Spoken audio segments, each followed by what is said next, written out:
1 in 5 suffer. Erase the stigma. Brain difference is not a crime.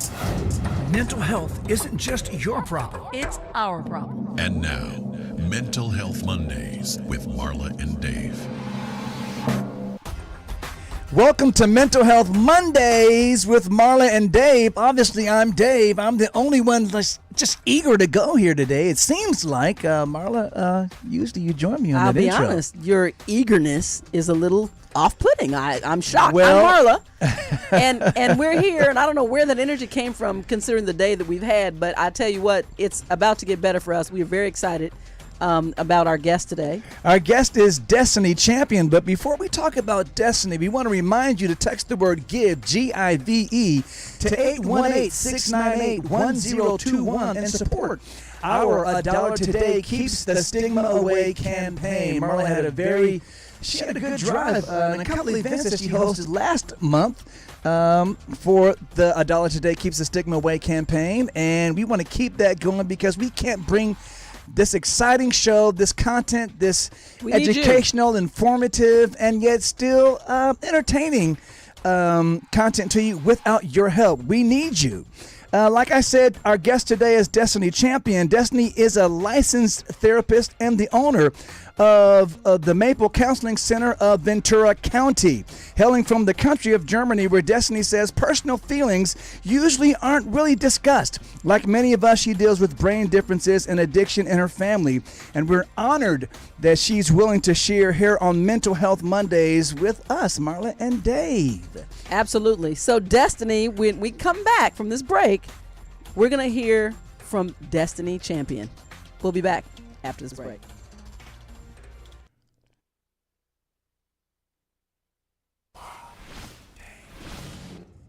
Mental Health Mondays with Marla and Dave and NAMI San Fernando Valley believe it doesn't take much to make life a little better for our neighbors, coworkers, friends, our family members, even our children who suffer with mental illness. When you support our A Dollar Today Keeps the Stigma Away campaign, you are doing your part to erase the stigma surrounding mental illness. For just $1 today, or $1 a day for 1 week, just $7, we can look forward to a future that does not include the unfortunate and uncomfortable stares, bullying, and the subsequent isolation that our loved ones who suffer with brain differences deal with. Text the word GIVE, that's G-I-V-E, to 818-698-1021 to donate. A dollar today keeps the stigma away. Brought to you by Mental Health Mondays with Marla and Dave and NAMI San Fernando Valley.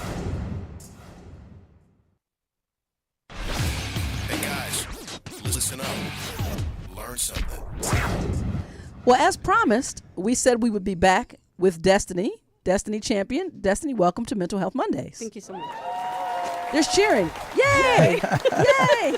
Now, Destiny, we have to admit we were very intrigued when we heard about your story because really it kind of touches to really close to home with some of the things that we've dealt with in the past and continue to deal with. But before we go there, why don't you tell us what it was like growing up in Germany, where you say that emotions weren't really dealt with, feelings weren't really dealt with? We're Stoics. So if I would go and cry to my mother, she would say, "Do you need something to cry about?" Right? That was just common. Yeah. And so we grew up like that. When we came to America, I didn't speak any English, so there was no way of sharing there. Yeah. And then I was sent to see a therapist by my now ex-husband, then boyfriend, and she was the first. So now, how old were you Yeah. when you went to that I was therapist? in my late 20s. Okay. My first marriage had already ended. I was married and had two daughters, and that marriage ended. I started dating this new man, and he said, "You're kind of off." I was very volatile. We just had a temper in my family. Now, did you recognize that for yourself, or was that Oh just my like God, normal, no. regular? Completely normal. She just being herself. Yeah, we would scream and yell, and that would be everyday occurrence, right? So when he said you need to see a therapist, I thought, you're crazy, but I'll go just to get you off my back. Right. And it was the second session. It was Maud McEwen. She was actually an intern at Ventura College. Wow. And I said something about mom, and I immediately felt guilty, like immediately. And she goes, "Of course you'd feel that way." And I go, "What do you mean?" And she goes, "Of course, anybody would feel that way." She gave you permission. Yes. Wow. And I don't remember anything from the session. I walked out and I changed my major. I was about to be a nurse. I was going in the nursing program. I did all my prereqs and I changed to psychology because I thought if I could do this for one other person, my life is worthwhile. Wow. Just like that. Just That like that. is impact It to was the such max. an impact. And I knew still didn't want to be a therapist, but I was going to be a social worker. Right. But just to have your feelings recognized when you've never had them recognized, she made me feel like I'm not crazy. And you're seen. You're genuinely seen. Yeah. You know, right. So that no more trying to present something that will be accepted.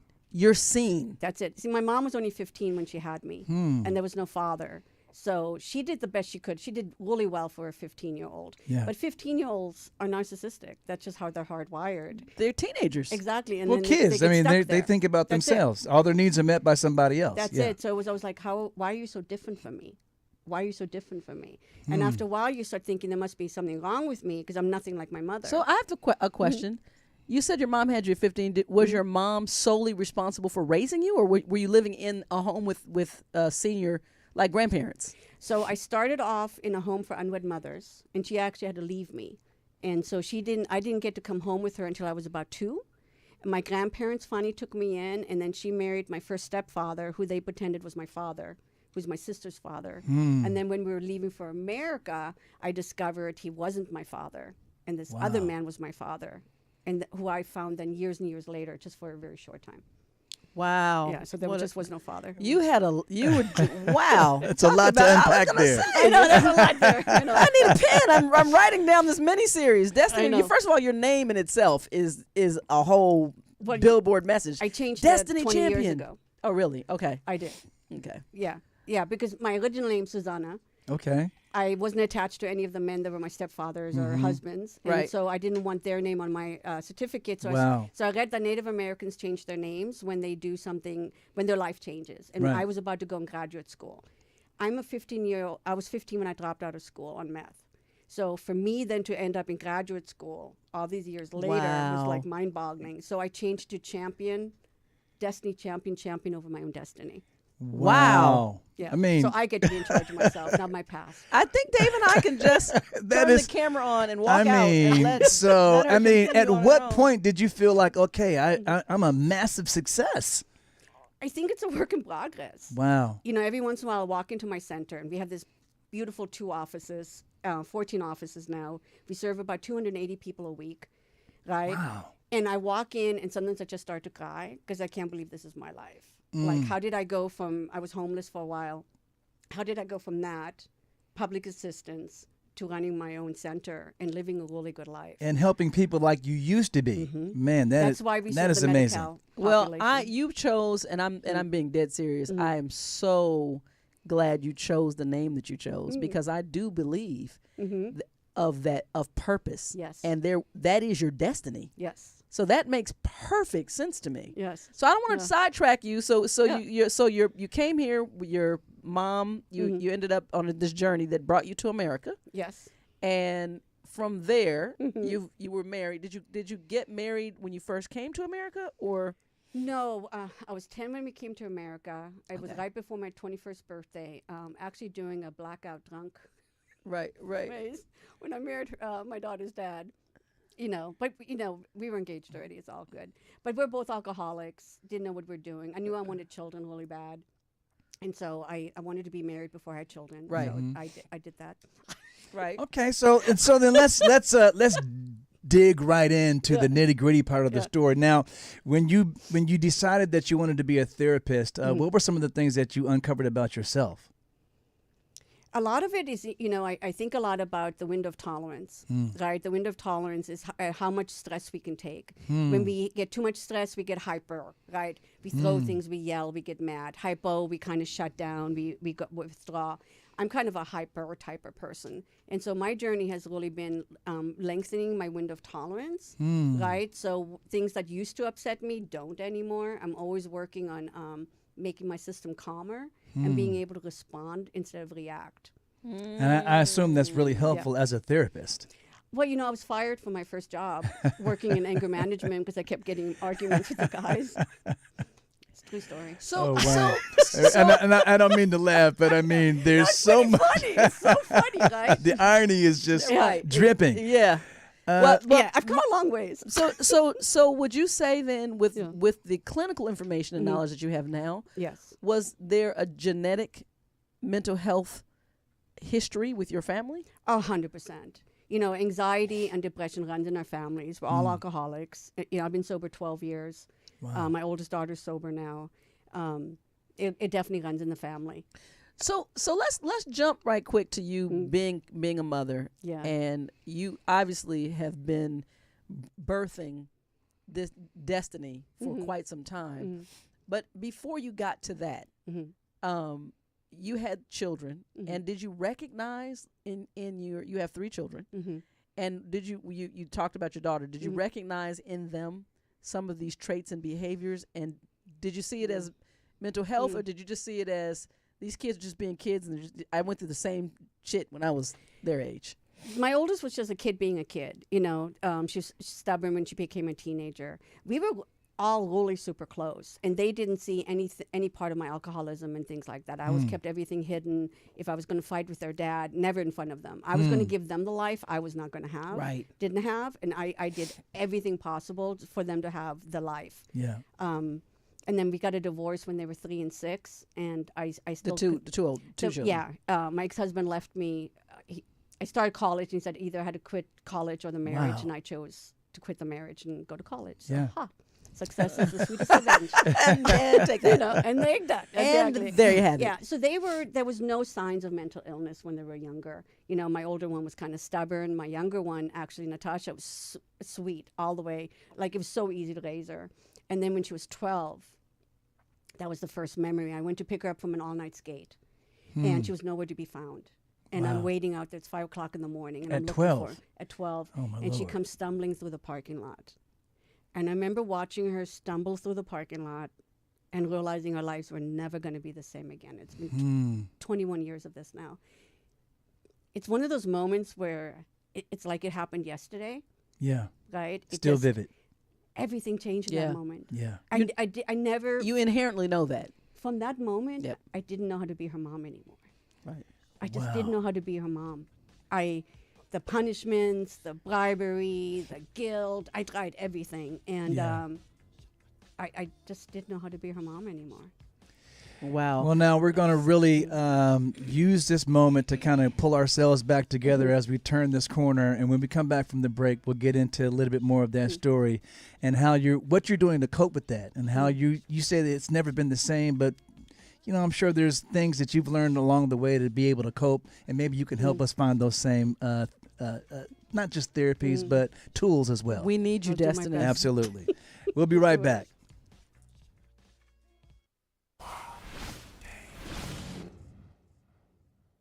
It's time for the Mental Health Minute with Marla and Dave.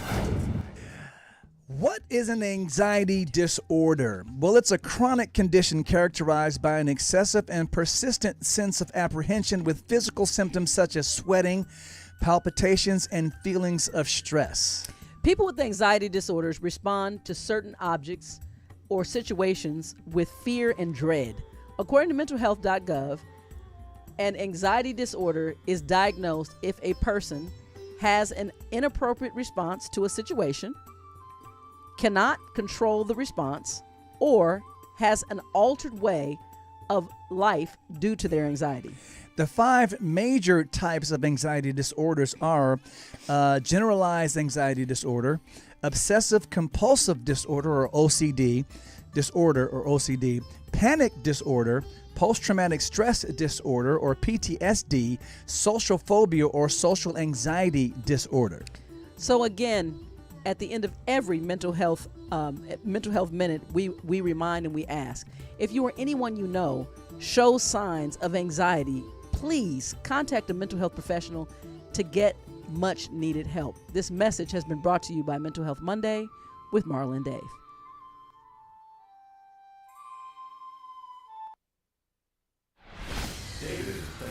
I never do anything without thinking about it first. Marla is a feeler. I basically live my personality on my scene.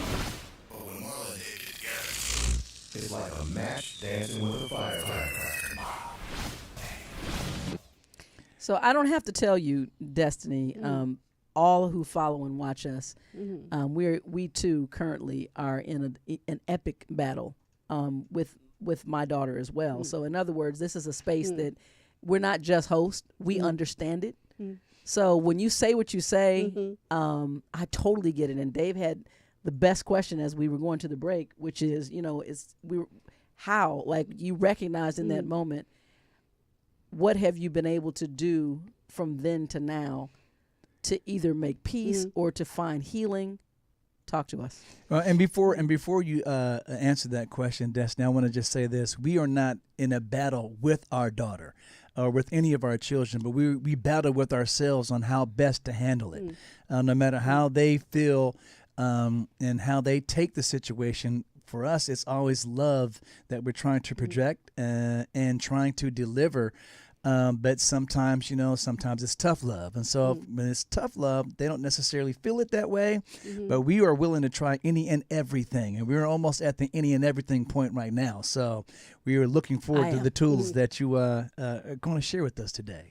It's tough because as I'm listening to you guys, so when I'm in a good place, I have compassion for her. I love her. I understand her drug addiction is masking her whatever mental health, Right. it Her might be challenges, bipolar, anxiety, might be whatever. But there are times I hate that girl. Now, has she been actually formally diagnosed? At one point, she was hospitalized when she was a teenager. They diagnosed her with bipolar, and I wouldn't believe it. Wow. So I'm going to put a shield up right now and kind of just, this is about to be me and you. Because even with what Dave is saying, what he's saying is accurate, but I use truer words. And for me, it's not, the battle isn't fighting her, but I'm in a battle. I'm in a battle for even my soul right now. And ours is very public because she's a public figure. And so she takes everything to social media. And what you just said, I can so relate to it. And I want it to be anything but, because I would give my life to flip this thing around. Like, what, help me. So when you say that, man, I'm gonna need the tissue, because mother to mother, I'm just telling you, it switches so quickly from what you knew them. Like, we've had so much Like that. and then you can't. It's almost like you spend the rest of your life trying to recover and bring them back. Yep. 21 years now. Yeah. So help us. I don't know. First, I guess the question is, have you been able to find peace? Yes. There's moments. So there's moments when I have the compassion, I accept. At one time, I realized how narcissistic I was being about making it about me. I need her to be okay so I can be okay. Right. Years ago, I heard this thing on Oprah, which I completely disagree with now. I know I love Oprah, but I disagree. There was a guest on that said, a mother can only be as happy as her unhappiest child. So I kept being guilty for being happy, because the rest of my life is fantastic. So I kept being guilty every time something good happened, because how can I be happy when my daughter's so miserable? So then I go to trying to just accept and not make it about me. It's her soul's journey, and I don't know what her soul's journey is, right? It may be to die from the fentanyl she's taking. I don't know, but I can't make it about me all the time. So would you call that? So, and so you just hit on a word, because I have droves of my child's fans. Oh, that's the big thing. Marla said she has a narcissistic mother. And so I listen to what you said, and I certainly don't agree. I do understand it. But it's dive into that when you say make it about you. Explain that I understand what she's because saying. At the end of the day, people get to live their own lives. Like, I am completely accepting of my clients, right? I don't make my clients feel guilty. You don't bring that home with you I don't at the bring end it of the home day. with me. I don't need She's just them not trying to persuade her clients. She's right. just letting them. Exactly. I don't need them to be okay for me to be okay. But for the longest time, I needed her to be okay so For I you to could be okay. So how did you make that transition? Again, it's a wave. It's 1 minute I'm there. Then I think about, I was talking to Hannah about this, the child of my fantasy and the child of my reality. Wow. So I was doing really good with narcissism. She gets to live her own life. She decides to die. It's her thing. I was doing really good. And then I get this freaking text from her about a month ago from a strange phone. She jumped out of a car because this guy was beating her up. And that's all I get. Wow. So I go rushing down there. I call the police. I make the missing person. For 6 hours, I think she's freaking dead. So sorry. And I drive back and forth looking for her. This is easier.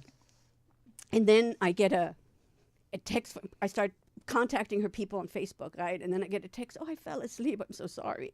And then I just get so angry. Yeah. I get so fucking angry. Yeah. Can I cuss? I'm so sorry. Please. I get so angry Yeah. that I just want to hurt her. And I want to hurt her like she's hurting me, right? And then I just have to disconnect from her. I literally sometimes pretend. Yeah, I got it. Don't even have to say it out loud. I totally understand. And then I feel guilty. I promise you. I promise you. I'm probably one of the few people. I totally understand. I really understand it. Yeah. You know, that's why it was so hard coming on here, because I feel like it's my coming out and admitting it. I started admitting it to my employees a few months ago, because I think it would really help their clients, right? And then when this was set up, I really struggled with it, because there's so much shame as a mother, because you think, what didn't I do? What could I have done? What did I miss? What am I missing now? Yeah. And can I tell you, it was nothing. I'm trying to tell you that when I say pin the tail on the donkey, I can just tell you, he and I have been married 34 years. And the one thing that we both know is that, at least when it comes to what happened in our home, zero trauma. We've raised 3 children. They're all very different. Our son also suffers, but doesn't respond like our daughter. So he's bipolar 1 with schizoaffective, and we can have that open conversation because he allows. Right. But what I'm saying to you is, I totally get it, because we have owned this responsibility to our core. Well, who do we blame in society? It's always the mother. The mother. Yeah. It's always the mother. Yeah. Never the father, who, by the way, has the mental illness that they inherited. Wow. Same with mine. Right. My oldest has a different father. Same exact. Yeah, but and yet we don't it's even the talk mother. about it. But I took the responsibility. I even got things from it Wow. very much affected my second marriage and why it ended. You know, he would say things like, well, if I made her do her chores, if I was stricter, she wouldn't be jumping out of her third story window to go do math. You know, if I made her do the dishes. So now, as a therapist, though, Yes, as a it would seem like, from a professional perspective, you know that's not your fault, but I guess that's just inherent something that you feel. 100%. Wow. Because I wonder if had I been maybe stricter. I don't know. You're trying to take in, I can explain. Yeah. You're trying to literally take in anything that would change. You're willing to consider anything that you think will be helpful. That's it. That's the bottom line. If Right. somebody said, oh, she needed 2 teaspoons more of water, Right. I'd have been like, oh, man, I Right. need to get this 2 Well, teaspoons. you know, my son, who's from a different dad, no mental illness, he's doing really well. And everybody always says, oh, you did such a great job. And I always say, no. You can't I'm not accept taking that if credit you I'm can't gonna- accept the other. Exactly. And I go, I feed and water him just the same as I did the others. So, one of the things that I really appreciate is when you say it's kind of an up and down. Oh, sometimes I'm over here. Sometimes you can't really control your feelings. This morning I was bribing her again. Wow. So let's go back. So you are in contact with her. Every once in a while, she'll disappear for months at a time, and I don't know if she's alive. And then I sent her a link actually to this podcast, and I hope she's watching. And she goes, what do you mean the podcast is about us? Yeah. So I explained it, and I asked her again if she goes into treatment, I will pay for sober living. Yep. I've tried to bribe her with buying her a condo. You know, I've tried it all.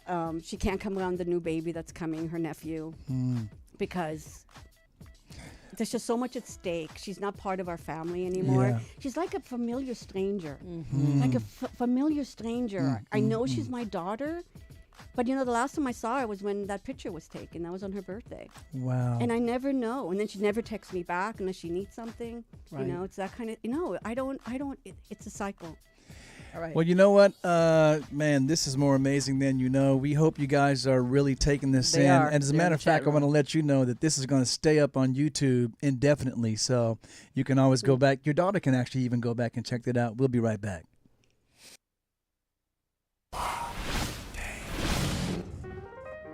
All right, so this fun music lets you know what, everybody? It's Pole time. That's right. So except I can't. well, hold on. You don't have to pole dance today Okay. because I want to let you know. The last 2 weeks, even though we really just, like we said at the beginning of the show, we just got back in from a Mother's Day trip. to Vegas, and so we're a little discombobulated a little bit, but we are having a great conversation with Destiny Champion. And the last couple of weeks, Jonathan was our guest, Jonathan Solomon, and I want to let you guys know that he was 3 for 3 with his question answers. So last week the question was, what is the number of U.S. adults with schizophrenia? Your choices were 500,000, 1.5 million, or 3 million. So we're going to actually pop that over to Destiny. Now, Destiny, no pressure, but our guest last week did guess this correctly. Would you say the answer of number of U.S. adults with schizophrenia is 500,000, 1.5 million, or 3 million?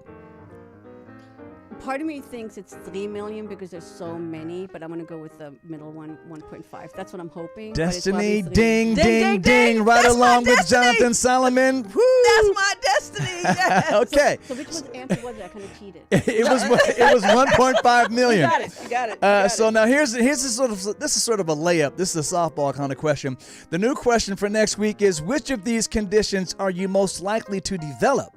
Would it be diabetes, cancer of any kind, mental illness, or heart disease? Now wait, before you answer, we're not going to give the official answer till next week. Okay. So you have to tune in and check out the answer, but we will give But you could Destiny, be right today.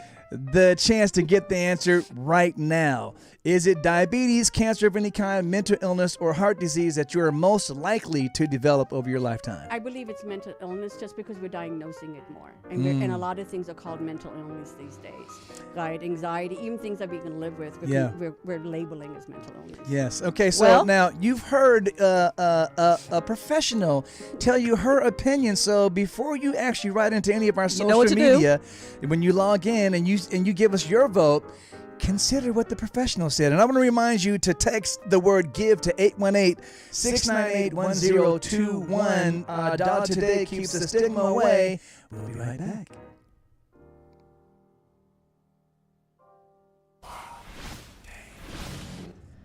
Okay, right off the bat, I don't know. I feel like I should just wear a sign. You will be invited to do a part 2 with us. No, it's not sweet. It's so necessary. I'm gonna leave and we're gonna. I want this last segment to be about you and tools, something that you would like to share with all of us, because you have been more of a blessing to me than you will ever know, because I still, to this day, till you showed up in this room, felt alone. And I think that's the biggest tool. It's that camaraderie, right? And that was the whole reason I wanted to come on the show, is that I want, it's like that first therapist telling me, of course you'd feel that way. Yeah. I think I'm still living on that premise. Wow. Right? Knowing that other mothers, good mothers, accomplished mothers are also going through it, because you feel so alone. You feel so ashamed. And even in my field, mental health professionals will judge me. Oh, for sure. And they will judge me hard. Wow. Oh yeah, they're some of the worst, and that's the hardest part. When she was getting sick, and all this stuff was happening, every finger was on me. What are you not doing? What are you doing? Oh, you're too busy. She wouldn't be acting like this. You're too this. You're too this. Right? And I think the camaraderie is the number one tool. Get help. I love NAMI. I went through the Ventura training years ago for her, and it helped me understand and not make it so personal. We did that as well. Yeah. That was one of the biggest steps. That's why I love being on the show. Is they really made an impact like 15 years ago. Wow. And then educate yourself, and then know that it's out of your hands in many ways. What is that? 𝘬𝘦𝘦𝘱𝘴. I have a coffee cup that has a 𝘬𝘦𝘦𝘱𝘴, and I have to remind myself all the time, it's not in my control. It's not in my control. I can show up. She knows I love her. I will always be here for her, but I will not enable her. Right. I will not let her come back in the home. Right. I will not do any of that anymore. And I have to look at the camera and say this as well. That Destiny, that last statement she and I share alike. We all have something. I'm listening to your personal journey that we struggle with, but it's still a choice. Once you're aware, if you want to stop hurting first yourself and then indirectly and subsequently others, there are things you can choose to do, even with a brain difference and even with mental illness. So we have to help assist in any way we can, that they get to a point where they understand that that help is a choice that will make life better for them all the way around the block. Yes. And- you and- can and rewire just- your brain. I'm sorry, but you No, can yeah. literally rewire your brain.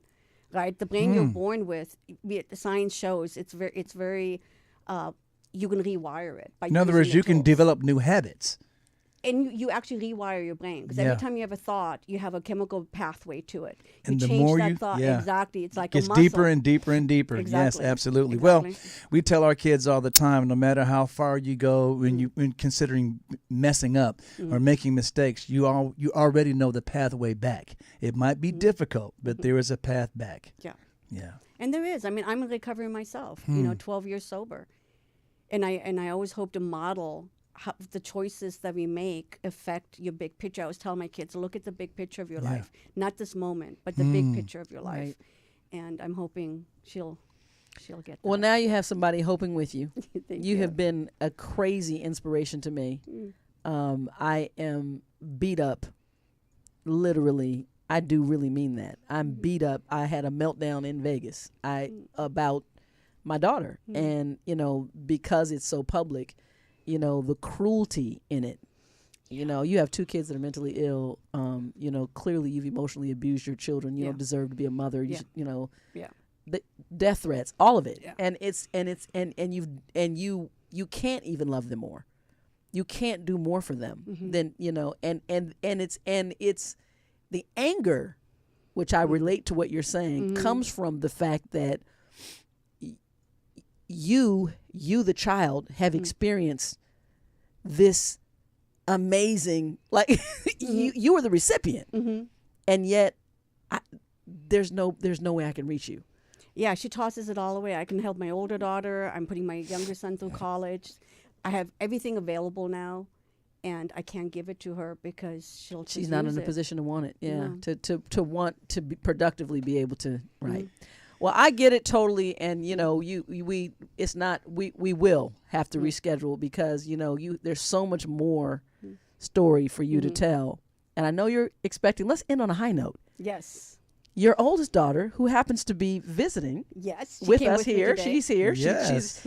She's in lockstep with mom, and Yes. she is expecting her first baby. Yes. And we're super excited for you. I tried to persuade her to name the baby after me, but it was a boy, and it's not going to work out. It's going to be Benedict. There you go. But one thing that I'm really going to hold on to is something that you said kind of in passing, but you don't have to consider this very moment as your whole life's experience. Right. To actually focus on the arc of your life versus this moment that you're in right now. Like my mom used to say that her father, my grandfather, used to say all the time, "This too shall pass." One of my and something favorite else, things. yes, something else will be have- a new set of conditions will be there, Yes. and things will change. But you still have to live through this one. So Those are my tattoos. They're arms of inspiration. One says, "This too shall pass," and the other one says, "Free to be me." And I wear rings that symbolize moving forward I love Nice. as a that. constant reminder. I love Where that. can people find you? Right quick. I want you to look into your camera. And do you have a social media presence? I do not. I'm also not accepting any new clients. If you're in Ventura County, please call us at 805-669-8846 or email us at info@maplecounseling.org. And we have wonderful therapists accepting Medi-Cal in Ventura County only. All right. That's awesome. This has been amazing. Our guest has been Destiny Champion. She's had an amazingly dynamic life full of more experiences that we can fit into in half an hour. Like Marla said, we'll have to have you back. I'm already writing her future. I said, "Do you have a book?" And Yeah, then I just pointed like, Marla's going to become her agent. Marla's going to do. Marla is going to do everything Marla can do to continue to help assist in sharing her message, her story, and her ministry and her healing. That's We want to the way I see it. remind you that our fiscal sponsors are NAMI San Fernando Valley and the Loving Beyond Reason Foundation. Until next time, we are Marla and Dave, and we want to remind you again that your overall health has to include your mental health. See you next time. Bye.